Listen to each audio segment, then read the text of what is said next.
Hey there friends, happy Sunday to you. Got a short video for you today, but a strange one. You guys heard about the guy from China who was trying to get into Mar-a-Lago that claimed he had documents proving that China was involved in the Trump assassination attempt? A trespassing suspect at Mar-a-Lago told Secret Service agents China was involved in the assassination attempt of former President Donald Trump. Court documents show the Secret Service first stopped 38-year-old Zhiji Li from California 2 weeks ago while trying to enter Mar-a-Lago. He told agents he had documents about China's involvement in the assassination attempt. Li was given a written warning and told not to return.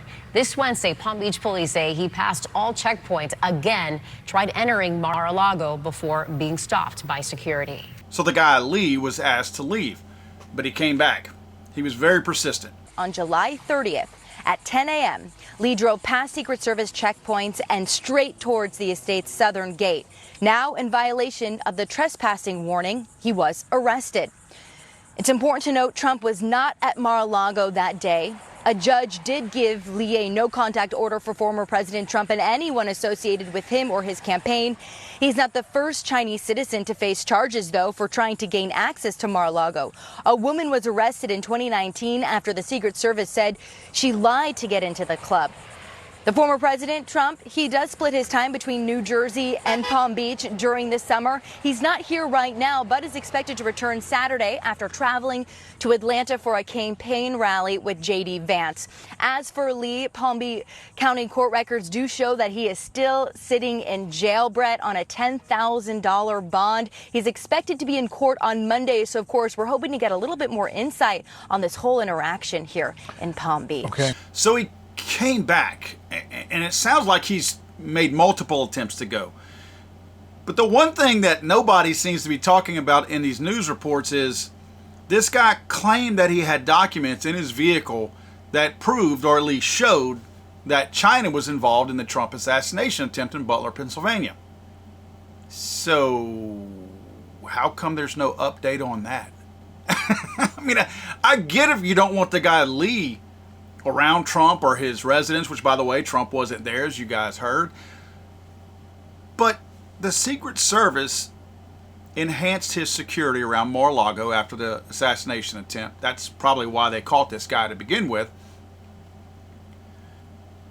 Why wouldn't the Secret Service be reporting back to us on, oh, by the way, the reason why this guy was coming here was because he had supposed Chinese documents claiming the Chinese were involved in Trump assassination attempt. We took a look at those documents. We determined they were false, or there were no such documents, or whatever. No mention of the documents. So it's one of two things. Either you didn't think it was important enough to look for the documents and investigate them, or you did look at them and you're not telling us what happened. It's one of the two things. Now, I'm going to go out on a limb here. I would almost bet that based on the extreme level of incompetence, at least that's what they're trying to make it look like from Butler, Pennsylvania, that, oh, we were just completely stupid and this is how this happened to Trump. Based on that extreme level of incompetence that we witnessed, if that is in fact what happened in Butler, then I would believe that these guys just simply didn't ask to see the documents. Hey dude, I got the cure for cancer in my back seat. Oh, that's cool. Run along. I mean, you see what I'm saying? If this guy literally has something that he's claiming, the federal government is right in the middle of multiple investigations into the Trump assassination attempt.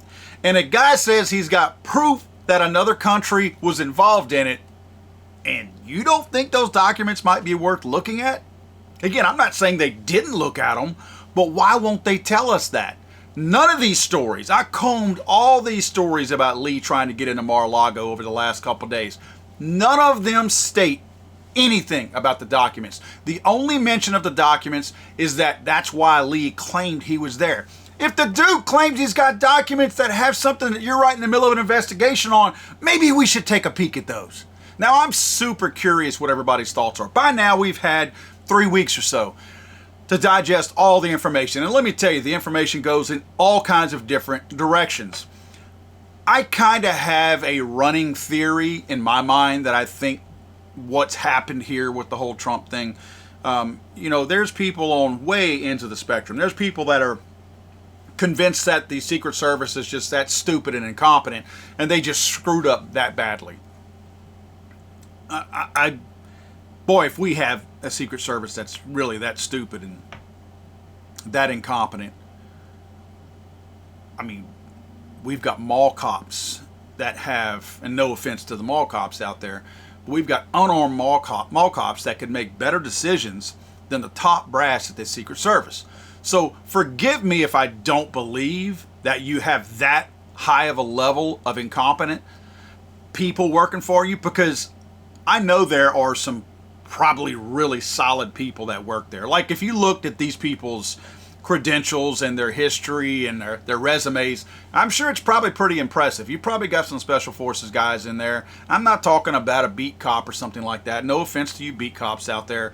But you're not saving the world, and you're not a hero if you're a beat cop. I mean, this guy, Rowe, I was in law enforcement for 4 years. Whoop-de-doo. That doesn't qualify for you for some cape to wear all of a sudden and protect somebody. Clearly, it didn't work because you're completely incompetent. And I still say Rowe was at the top of all that decision-making. But my point is, I struggle with the fact that these people are that stupid. I know that they are really big on the DEI stuff, and that's always going to get you in trouble. Whenever you're trying to check boxes and fill quotas, you're always going to overlook the good person for the bad. Let me tell you a quick story, if you will, how long I've seen DEI coming along.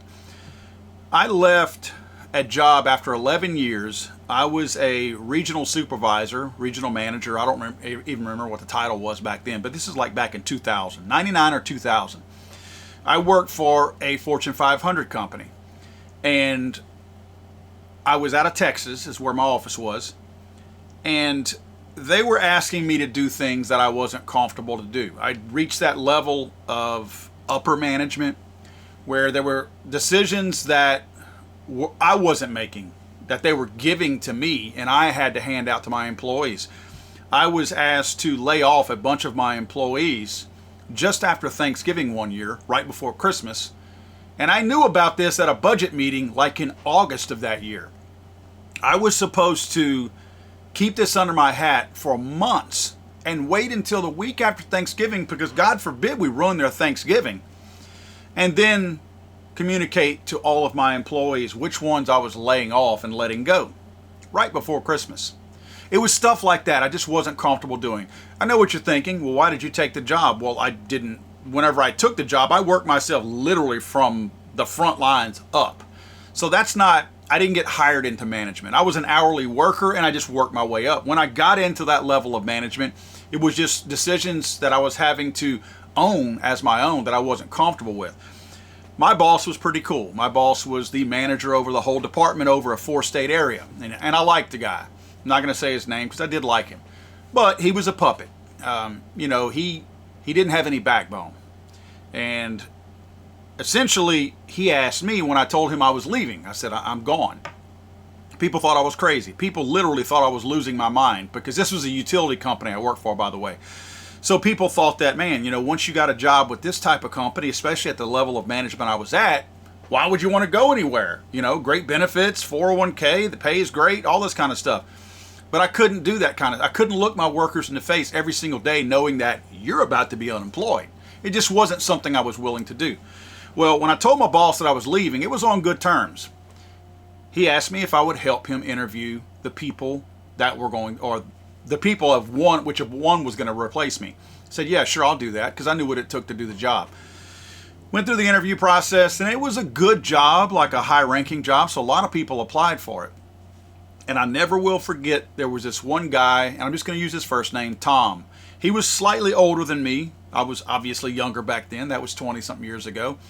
But the guy was a little bit older than me, but he was perfect for the job. Had the right demeanor, the right knowledge of the type of work that we were doing in the utility industry. So he was the guy that I was like, that's your guy right there.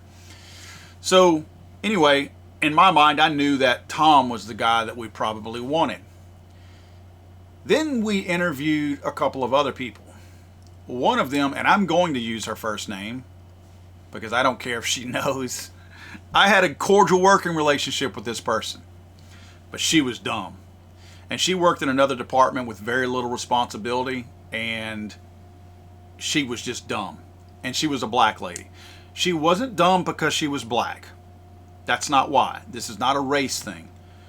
I'm telling you her race and her gender because it mattered to my boss and the higher ups. You see, we had just started implementing a new process of ranking and evaluating employees at the end of the year to determine whether or not they got raises for the next year. My ranking process involved diversity. Never had before.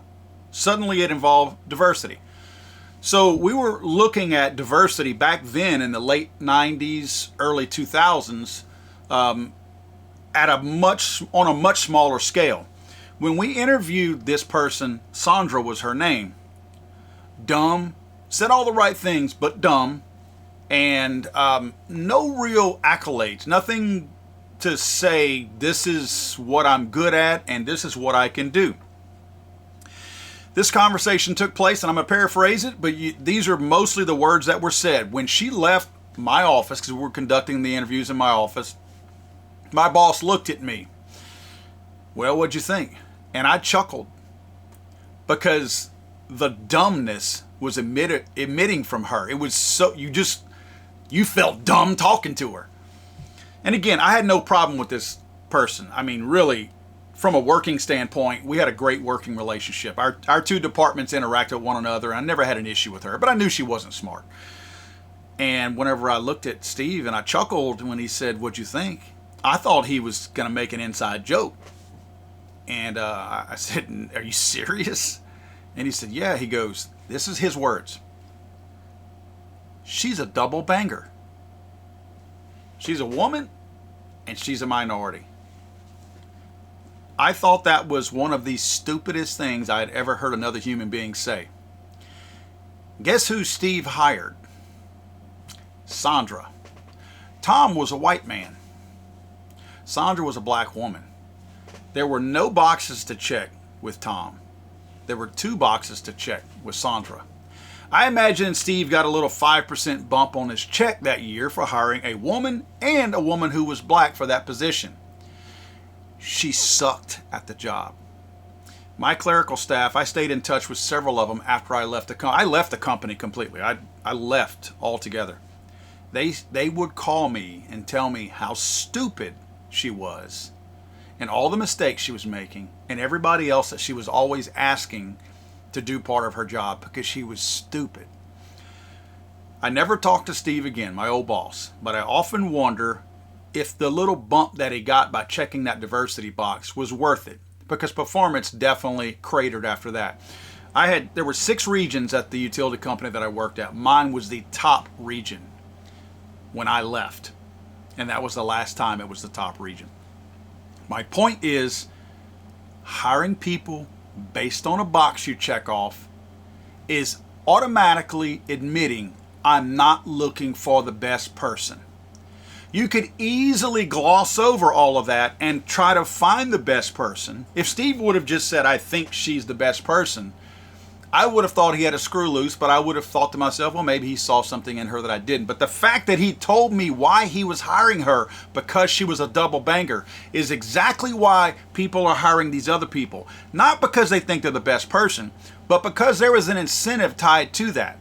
So the people who hired a lot of these DEI hires at the Secret Service, they didn't do that just because there was a new mission statement that the company put out. There is taxpayer dollars, your dollars and mine, tied to pay increases and bonuses for these people to hire not the best person, to hire the person based on a quota that they're filling. So that's why I have such a problem with the DEI hires and the stupidity that happens when you see stuff like this. I wonder if this was a DEI hire that told them, we don't need to see Lee's documents. Or I wonder if they just blew Lee's documents off when he said, "I have proof to show that China is involved." I wonder if it was one of these checkbox hirees who was the one that said, not important, I don't really care, I got something really cool to do today. That's scary to me. And let me just say one last thing, and this is for a certain group of people out there who are watching my videos. We have people on both sides, or I guess every single possible corner of conspiracies, to fringe people, to middle of the road, to super smart. We've got them all over the place who watch these videos, right? There's a lot of you out there, and I'm not saying you're right or wrong. I'm saying there's a lot of you out there that simply don't trust what the federal government is telling you, and that they do believe that there is an actual cover-up. What if the Secret Service doesn't want to see Lee's documents and doesn't want to hear what Lee has to say because they already know the truth? God save the Queen, man. I'm sorry, I thought this was America.